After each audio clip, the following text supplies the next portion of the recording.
Pemerintahan baru harus menghentikan pembangunan ibu kota Nusantara karena bisa jadi kota hantu di masa depan. Saya Anton Septian dan inilah opini Tempo.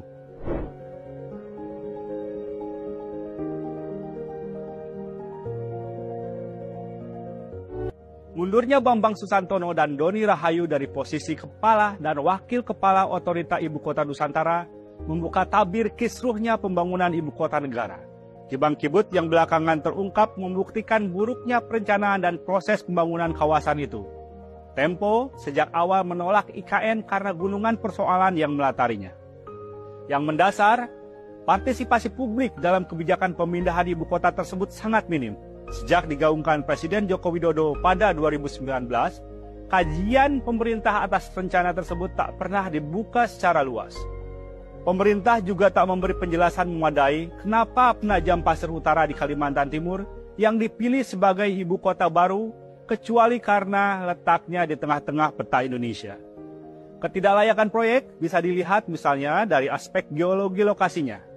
Nun di bawah permukaan tanah calon ibu kota mengendap batu bara yang menyebabkan lokasi ini bakal kesulitan mendapat pasokan air tanah selain sebagian wilayahnya mudah terbakar. Tahun lalu, sejumlah tambang batu bara ilegal di sekitar IKN terpantau.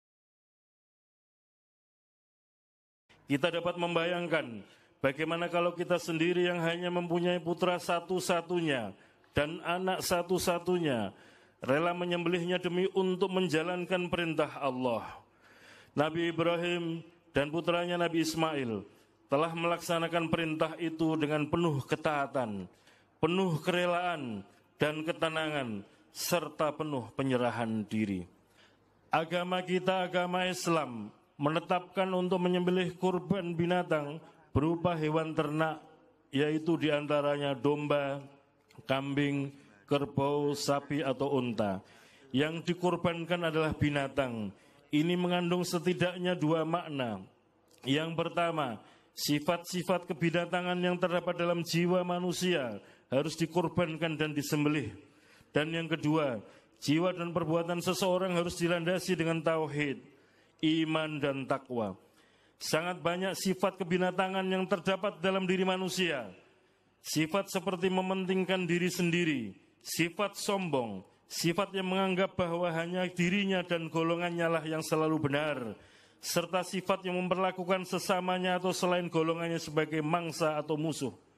Sifat kebinatangan yang selalu curiga, menyebarkan informasi yang tidak benar, fitnah, rakus, tamak, dan ambisi yang tidak terkendalikan, tidak mau melihat kenyataan hidup. Kita dapat membayangkan bagaimana kalau kita sendiri yang hanya mempunyai putra satu-satunya dan anak satu-satunya rela menyembelihnya demi untuk menjalankan perintah Allah. Nabi Ibrahim dan putranya Nabi Ismail telah melaksanakan perintah itu dengan penuh ketaatan, penuh kerelaan, dan ketenangan, serta penuh penyerahan diri. Agama kita, agama Islam, menetapkan untuk menyembelih kurban binatang berupa hewan ternak, yaitu diantaranya domba, kambing, kerbau, sapi, atau unta. Yang dikurbankan adalah binatang. Ini mengandung setidaknya dua makna. Yang pertama, sifat-sifat kebinatangan yang terdapat dalam jiwa manusia harus dikorbankan dan disembelih.